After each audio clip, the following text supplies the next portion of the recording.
Nemáme palice, nemáme nič, takže asi hrať nebudem. Kára. Chce to dostať viac do pohybu, príliš stojíme. Demitra, gól! 1-0. Mužstvo kapitána Miroslava Šatana si z chuti zahralo proti hokejovému trpaslíkovi z Dánska. Ostrava zažila ďalší nájazd slovenských hokejových fanúšikov a v ohromnej atmosfére gólovú exhibíciu nášho mužstva. V presilovej hre otvoril skóre strelov od modrej Demitra. Diváci si po druhý raz opäť zakričali až v 15. minúte po góle Štimpela. A v 19.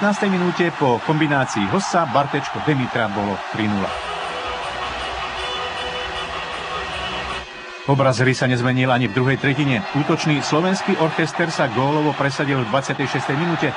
Štimpelov nájazd stihol Jensen zlikvidovať, na Šatanovú dorážku však už nestačil. 4-0. Dáni na kvalitnejšieho súpera neraz vytiahli nedovolené zákroky. Ďalšiu presilovku sme využili zásluhou Zdena Cháru.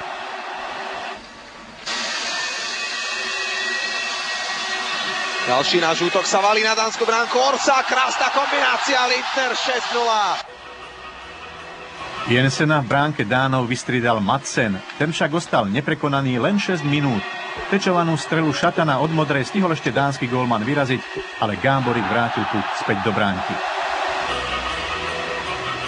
Exhibícia Slovákov pokračovala aj v záverečnej časti, aby tesne pred sirénou našiel čierny voľného Pavlikovského, ktorý naskočil z trestnej lavice a uzavrel skóre na 8-0. V zápase, v ktorom si šampionátovú premiéru odkrútila dvojica Štefanka